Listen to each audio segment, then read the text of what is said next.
who were aware of what was going on, what the president wanted, and what Rudy Giuliani wanted. So if there were folks in the administration that could fall under this, now left the administration, and it would certainly include Secretary of State Mike Pompeo, who Gordon Sondland pointed to as someone who was more aware of this whole situation than the secretary originally let on. All right, Tim, one of the names you just mentioned there was Rick Perry. And one of the terms that we've heard a couple times today is three amigos. That, of course, refers to three people tapped by President Trump to steer his Ukraine policy. One of them was former Energy Secretary Rick Perry, not former yet. He's stepping down at the end of the year. One of them was Kurt Volker, and one of them was EU Ambassador Gordon Sondland. While we wait for this hearing to resume, we're going to spend some time looking at who Rick Perry is and what role he played in this story. Here's NPR's Melissa Block. Back before he was Energy Secretary, before he attempted to cha-cha his way through Dancing with the Stars, before Rick Perry ran for president twice, and in a debate famously couldn't remember the federal departments he had promised to eliminate. I would do away with the education, commerce, and let's see, I can't, the third, sorry, oops.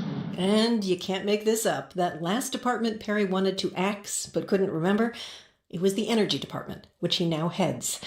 Anyway, before all of that, Rick Perry rose to become the longest-serving governor of Texas. I, Rick Perry, do solemnly swear. 14 years in office. So help me God. Congratulations. Thank you, sir. They used to call him the rascal from Haskell because he was from Haskell County, Texas. That's Scott Braddock, editor of the Texas political newsletter The Quorum Report. He's covered Rick Perry for many years. He grew up not exactly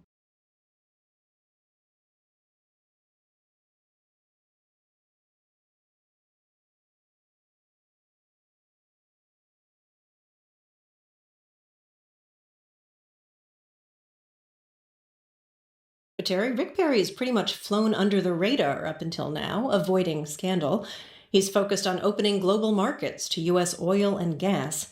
At a news conference earlier this month in Lithuania, he described his dealings this way. I'm a Texas governor, former governor, and I know how to sell stuff. And my job is to go sell, first off, American product. That's the Perry trademark, says Scott Braddock of the Quorum Report. He was always real good at selling Texas. Governor Perry's slogan was, Texas is open for business. And I think that he wanted to bring that to the national stage and to the international stage, that we're open for business. Specifically, the business of liquefied natural gas, or, as Rick Perry's Energy Department has dubbed it, freedom gas. It's a growing U.S. export, and Ukraine is a potentially huge market. Historically, Ukraine has depended heavily on natural gas from Russia. So if the U.S. could replace Russian gas with U.S. gas, that would be a big win for American companies and for U.S. foreign policy. Ukraine is a critical counterweight to Russian influence in the region, but Ukraine has also been notorious for corruption, especially in the energy sector, and that has stifled Western investment. So for years, U.S. administrations have pressed Ukraine to root out corruption. It was in this context that Rick Perry headed to the Ukrainian capital Kiev in May of this year.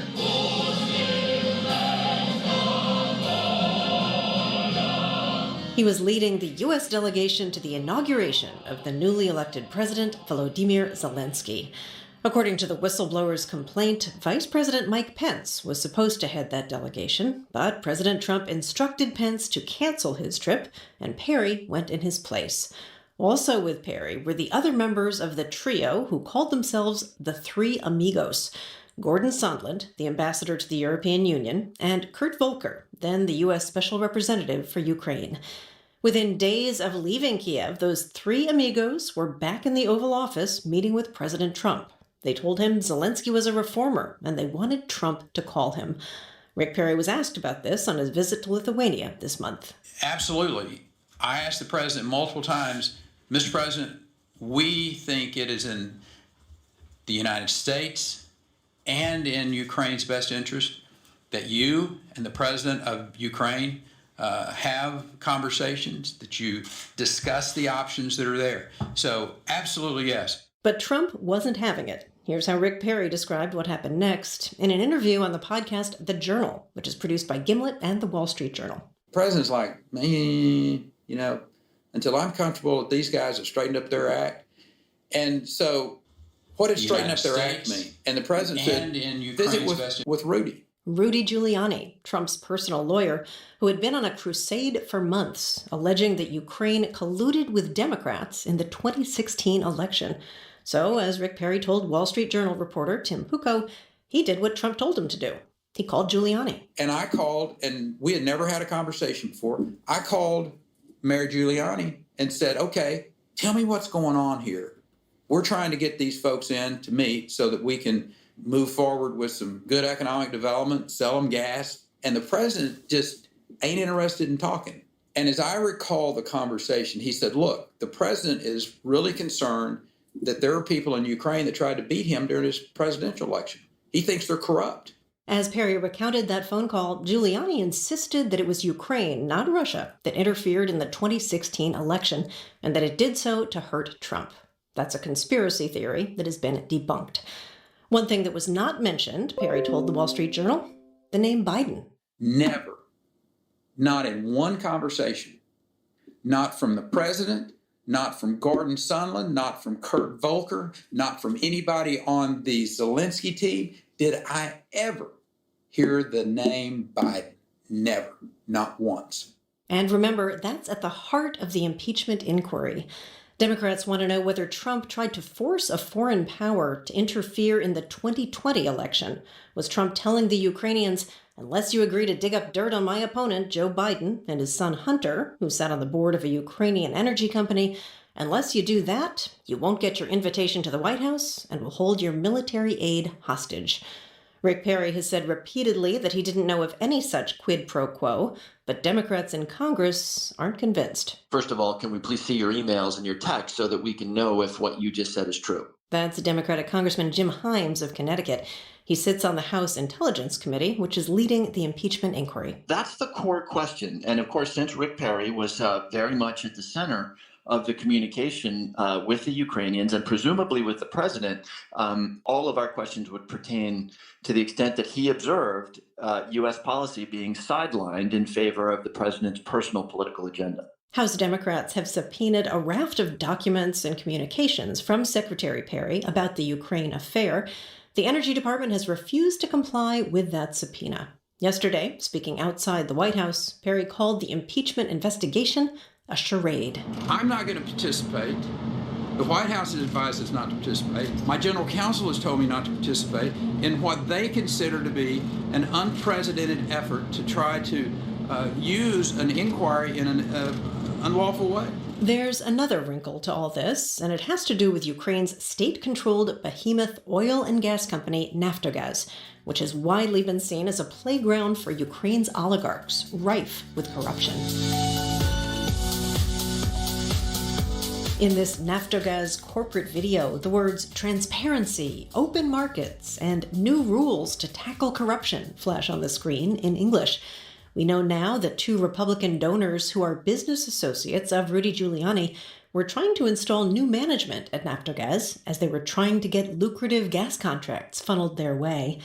Their names, Lev Parnas and Igor Fruman. They've now been arrested and pleaded not guilty to charges of campaign finance violations. One question is, was the Energy Secretary, Rick Perry, also trying to engineer a shakeup of Naftogaz senior leadership to benefit private interests in the U.S.? When he was asked directly about this by reporters in Lithuania, did you push for changes to the board of Naftogaz?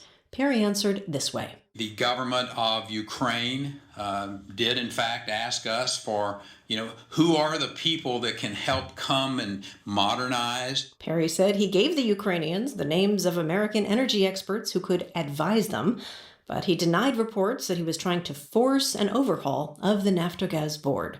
So where does all of this leave Rick Perry as he heads for the exit at the Energy Department? I don't think he's in trouble, and I don't think he's troubled. And certainly no conversation I've had with him has made me believe that. That's the take of Perry's longtime former aide, Deirdre DeLisi. But editor Scott Braddock, with the Quorum Report, sees things differently. Interesting that Perry, who had done such a good job, was there from the beginning with Trump, a member of the Trump administration who had kept his nose clean all the way until now with no even whiff of a scandal. And now he's caught up in the thing. that is leading to this impeachment movement in Washington. Very, very ironic. For his part, Rick Perry's swan song to his colleagues at the Energy Department came in the form of a highly produced 4-minute-long farewell video. I thank President Trump for giving me the opportunity of a lifetime. I'm so glad that I said yes. The video's title, The Coolest Job I've Ever Had. Melissa Block, NPR News, Washington. This is special coverage of the impeachment hearings from NPR News. I'm Noel King. Good afternoon. Here in Washington, D.C., members of the House Intelligence Committee are taking a break from another day of questioning. There's only one hearing today. 2 witnesses have been testifying. Fiona Hill is an expert on Russia who served as top director on the National Security Council, and David Holmes is a political counselor at the U.S. Embassy in the Ukraine. While we're waiting to resume, I'm joined in the studio by 3 NPR correspondents: NPR's Braxton Booker, NPR's Michelle Kellerman, and NPR's Ron Elving. Hi, you guys. Hey, good to be with you. So, Ron, the Democratic Council wrapped up their questions. We're waiting on the Republicans. How do you envision the Republicans using their time this afternoon? They have to do something to undercut the version of events here. And I think, among other things, we're going to hear a lot of questions to David Holmes about his cell phone conversation overhearing that David Holmes says he overheard President Trump shouting, yelling, whatever. He was quite loud, according to David Holmes, on the cell phone of Gordon Sondland. And that while they sat at lunch on July 26th on the outdoor terrace of a restaurant in Kyiv, this telephone call, this rather extraordinary telephone call was made, and there doesn't seem to be any dispute that it was in fact made. That on an unsecure phone in a public place, the ambassador called the president, and after waiting and waiting and waiting, got through, and that the two then engaged in this conversation in which Sondland said, "Yep, they're going to do the investigation, and they love you." Quite explicitly, and they'll do anything you ask. And the president is apparently pleased to hear this, but there is enough conversation between them that David Holmes said he could hear what the president was saying, and that the first thing the president asked was, are they going to do the investigation? Now, the Republicans are going to question how it's possible for him to hear all of that on his cell phone when he's sitting across the table, no matter how close he was, because it wasn't on speakerphone. One of the Republicans' big arguments throughout these hearings have been many of these witnesses are second-hand witnesses. And I was talking to your colleague Mara Liasson about this earlier today. If a guy is hearing the president's voice on a cell phone call, what does that make him? Is he first-hand? Is he second-hand? Is he something else? Interesting that the president has chosen to tweet about this detail at some length. And this is the thing he has pounced on today, to say that's not possible. That couldn't happen. He doesn't say, I never talked to Gordon Sondland on the phone when he's in a restaurant. He doesn't say, I would have never had a call of that kind on an unsecured line. And obviously, he can be apprised of whether or not a line is secure. And one assumes that the president can find that out and that there are people in White House communications who can tell him that. He doesn't deny any of that. He says, he couldn't have heard that because I wasn't that loud and no telephone works quite that way. He says he himself has tried to hear what other people are saying on their cell phones, and he's never been able to. And his hearing is, it's excellent. That's an interesting thing to admit, isn't it? All right, Michelle Kellerman, we have seen Fiona Hill today talk about conspiracy theories and talk about the danger of conspiracy theories, including ones that the president was interested in, like Ukraine interfered in the United States elections. Could that set up some combative exchanges this afternoon? Well, if you look back at her closed-door deposition, she got quite testy with Republicans who were raising a lot of those things in that closed-door deposition leading up to this hearing. And that's why she made a point of it in her opening statement. In the deposition, she warned them not to go down a rabbit hole, she said, looking at things that are not going to help us be ready for the next round of elections, to make sure we're not falling into the same traps that President Vladimir Putin is laying. She talks about how he wants to divide the U.S. weak in the U.S. She also talks about why it matters about supporting Ukraine, because Russia also wants Ukraine in its orbit. It's leading this war in eastern Ukraine and has annexed Crimea. So she talks about this as this is our national security interests. These are things we need to worry about. Stop going down this rabbit hole. So if they do bring up those kinds of issues, I'm sure she'll get testy again with them in public. Okay. Let's go through some of the key moments from this morning. We started at 9 a.m. It's now 12:30, so it's about 3.5 hours, but we only had about 2 hours of testimony. We've been on break since then. Let me poll the room. Any ideas about why we've been on break for so long? The House is voting. Okay. Late morning votes. We're on the schedule for 11 o'clock. Some House votes take quite a while because they hold open the record until everyone has had a chance to vote. Sometimes the votes come flooding in right at the beginning. Sometimes it takes a little while for all the members to filter in. That's one explanation. They could just be taking a little longer than anticipated. It's also possible that some of the members on either side, Democrats or Republicans, of this committee are huddling, or, I don't mean to make it sound as though that would be nefarious in any way. They're just talking to each other, and they're meeting, and just like teams would do at halftime, and this is more or less halftime for today, they're getting together and talking about how the first half went and what kind of strategy they might want to pursue this afternoon. And who knows, we could see something take a dramatic turn this afternoon as a result of one or the other of those huddles.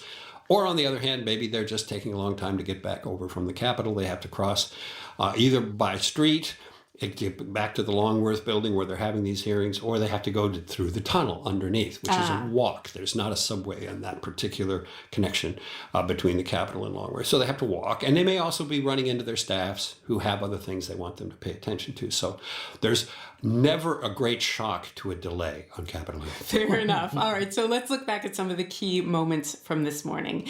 The Democrats' lawyer, Mr. Goldman, pushed Fiona Hill on the role of the president's lawyer, Rudy Giuliani, in this whole situation. Let's take a listen to that.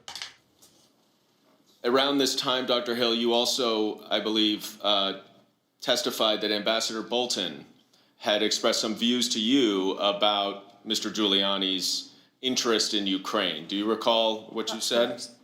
Yes. What he said to you, rather? I do recall, yes. It was part of a conversation about the things that Mr. Giuliani was saying very frequently in public. We saw them often, or saw him often on television making these statements.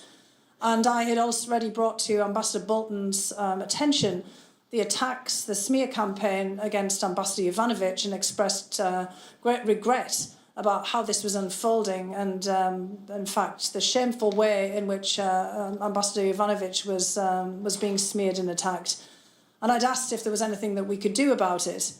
And Ambassador Bolton had looked pained, basically indicated with body language that there was nothing much that we could do about it. And he then, in the course of that discussion, said that Rudy Giuliani was a hand grenade that was going to blow everyone up. Okay, some strong language from John Bolton to Fiona Hill.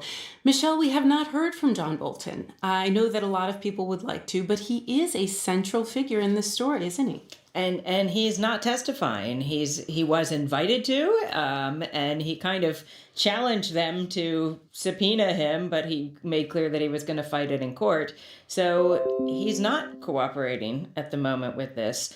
So what we do hear is from Fiona Hill, who was working closely with him during this time. She's recounting several of her interactions with him, and also her understanding of Rudy Giuliani's.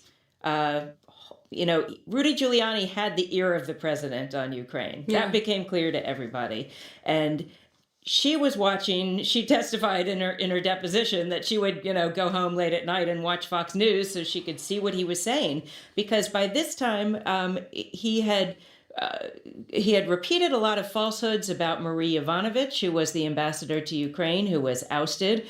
She testified, Yovanovitch, last week about how she was told she did nothing wrong, but the president lost confidence in her. And Fiona Hill, really worried about this. And she's talked about how it's open season on our diplomats, that diplomats are being accused falsely of all sorts of things, and that shouldn't be part of our decision making, that the U.S. should be making decisions based on facts, based on expertise. She has a lot of expertise in Russia.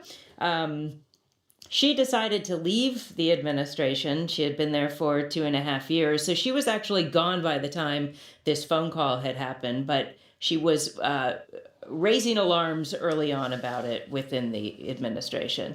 I want to play another exchange between Democratic counsel Mr. Goldman and Fiona Hill. Again, some strong and interesting language here. Let's hear that. Now, did you have a conversation with Ambassador Bolton after this subsequent meeting with Ambassador Sondland? I had a discussion with Ambassador Bolton both after the meeting in his office, a very brief one, and then one immediately afterwards, the subsequent meeting. So the subsequent meeting, or after both meetings, when you spoke to him and relayed to him what Ambassador Sondland said, what did Ambassador Bolton say to you? Well, I just want to highlight, first of all, that Ambassador Bolton wanted me to hold back in the room immediately after the meeting. Again, I was sitting on the sofa with a colleague. Right, but just in that second meeting, what did he say? Yes, but he was making a very strong point that he wanted to know exactly what was being said. And when I came back and related it to him, he had some very specific instruction for me. And I'm presuming that that's... what was that specific instruction? The specific instruction was that I had to go to the lawyers, to John Eisenberg, our senior counsel for the National Security Council, to basically say, you tell Eisenberg, Ambassador Bolton told me, that I am not part of this whatever drug deal that Mulvaney and Sondland are cooking up. What did you understand him to mean by the drug deal that Mulvaney and Sondland were cooking up? I took it to mean investigations for a meeting. Did you go speak to the lawyers? I certainly did. All right, that was Democratic counsel Daniel Goldman. He was questioning witness Fiona Hill. That happened earlier this morning. We're currently on break from the House Intelligence Committee hearings. We should be back soon. We will have some Republican cross-examination in the afternoon. We're here with some top NPR correspondents, and we will continue our coverage. And for your information, as you probably know, you are listening to NPR News.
This is special coverage of the impeachment inquiry. I'm Noelle King. You're listening to NPR News.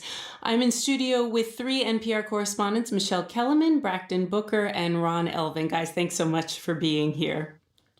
Sure. So let's talk a little bit about what else happened this morning. Ron, David Holmes testified that he believed that aid to Ukraine, I want to talk about aid to Ukraine for a bit, was tied to investigations.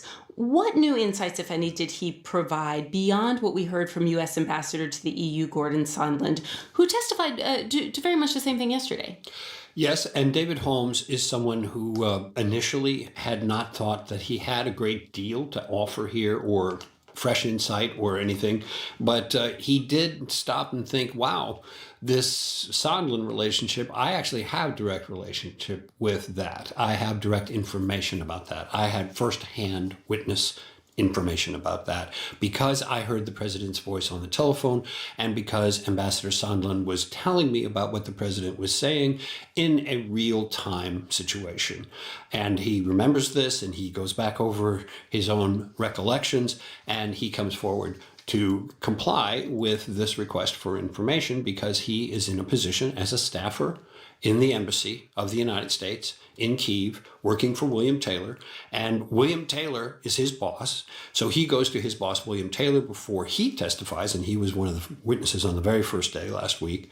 And he says, you know what, boss? Or I'm obviously not quoting him here, I'm paraphrasing. But you know what, boss? That stuff you are talking about in your testimony, I actually had some contact with Sondland because I went out to lunch with him the day after the July 25th phone call. And I remembered this and this and this. And Taylor obviously encouraged him to offer that up to the committee. Michelle, one of the things that we were talking about this morning is that David Holmes, everyone knew that he was going to testify about a phone call, but no one expected that David Holmes, or no one knew what David Holmes was going to say much beyond that. But then he came out with a really detailed opening statement with a really long, about 12 pages, a small type opening statement. David Holmes, in fact, does have a lot to say. Can you talk about his perspective? He's a man who works in Ukraine. Did he come as a surprise to someone like you who has so much expertise in this? Well, I mean, the one thing that was interesting is that he was there during all of this time. Remember that Marie Yovanovitch was ousted she was brought home at the end of April, beginning of May, and Bill Taylor, who replaced her, didn't come until the summer. But he was someone who was there during all of this time and could see what was happening in the relationship. He also talked about a phone call that was back in June where Zelensky was on the phone with some other U.S. officials, and it was made clear at the time that some action needed to be taken on this Burisma Biden investigation as a precondition for an Oval Office meeting. So there was very early a connection between at least that. Not yet talking about the aid, but talking about the meeting for investigations, and that it was clear to Ukrainians. And that was the other thing that he could offer, is that, there was all of this contact with Ukrainians that he had, and he knew what they were thinking along the way. One of the things that both diplomats mentioned today, Michelle, or seem to stress, not just mention, is that Ukraine is a country that needs a lot from the United States. It's not just a matter of one meeting with a president. It's not just a matter of military aid. This is about a long-standing relationship that goes back many years. It's about signaling, too. I mean, that's what the White House visit is it's an important sign that Volodymyr Zelensky was a television comedian. He wasn't. He's not a politician. He came to office on a campaign of anti-corruption. He's a newcomer to politics. He needs America's support, and he wanted. This is something else that Holmes was talking about, is that he wanted his first visit abroad to be to the United States because it had been such an important player. Now he's getting prepared to meet President Vladimir Putin in talks about ending this war in Ukraine. And he'd like to be going there with a big show of bipartisan support from the United States. Instead, this, Washington is involved in this whole impeachment inquiry, and there's not a lot of love being shown for this new Ukrainian president. One thing I thought Holmes brought out well this morning was that this is kind of an ongoing situation. We're dissecting it like a corpse in a medical school. But for the Ukrainians, this is very much a current event in the sense that they are very circumspect about what they say about any of it.